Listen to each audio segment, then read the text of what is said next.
Our last segment, we have Dr. Ronald Caplan joining us via Skype. He is one of the editors of the new book, The Care of the Older Person, which is a helpful guide for those caring for elders and seniors themselves. Welcome, Dr. Caplan.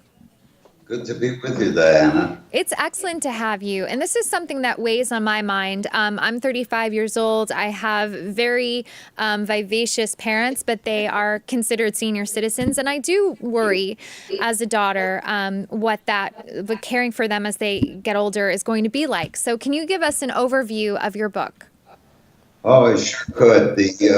What we did was we started out writing a book for providers of healthcare to older people. And then we quickly realized, because everybody we ran into or came in contact with said, wow, I have a mother or I have a father, just like you said, or we have grandparents who aren't doing too well, or an aunt or a friend.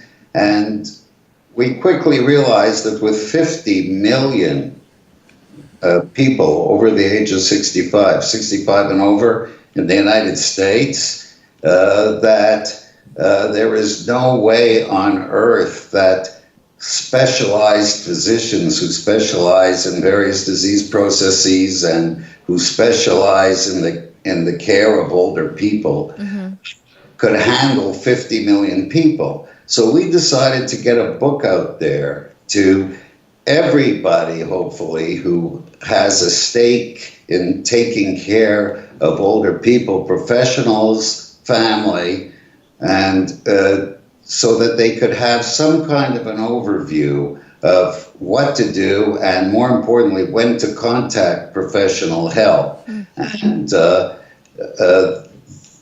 for the people themselves who are 65 and over, most of whom are pretty vibrant and healthy and doing well, like your parents, they it wouldn't hurt them to read it either. And we covered topics like declining cognitive abilities and physical abilities and various disease processes and frailty.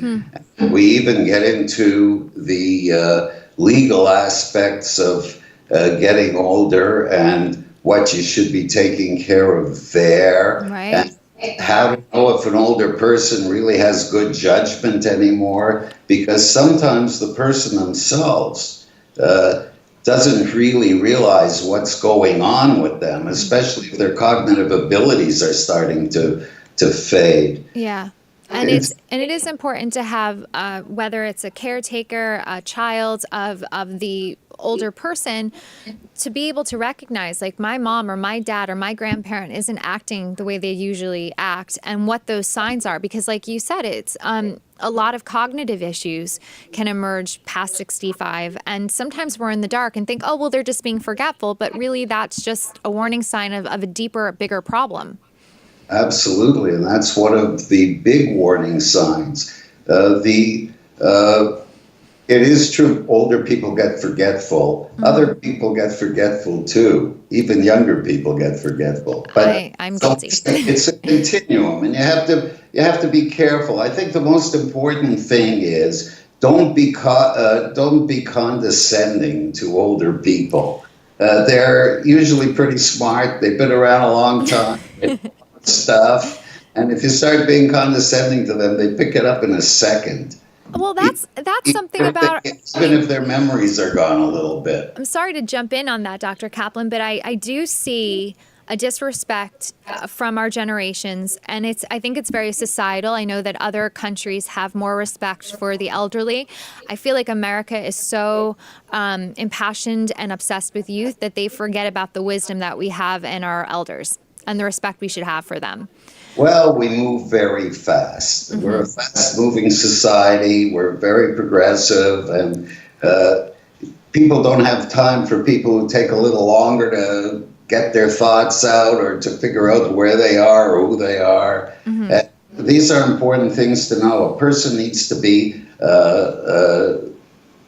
aware of their surroundings, what time it is, what day it is, what month it is. And these are the things that if they start to go, the person may need much more care than usual. Right.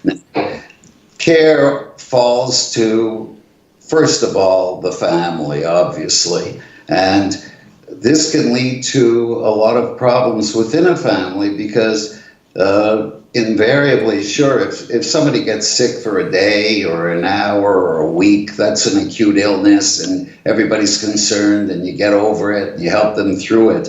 But these things of gradual decline, whether it's physical decline or mental decline, they are gradual and they just go on and on and on and on. For people living for much longer, that's a heck of a commitment. No, it is. And the fatigue of the caretaker. And you hear the stories all the time about the caretaker doesn't take care of themselves. And sometimes if it's the spouse of the elderly person who's in need of care, they get sick. And something I want to touch on as we're running out of time, unfortunately, is that sometimes taking care of an older parent can create conflict among siblings.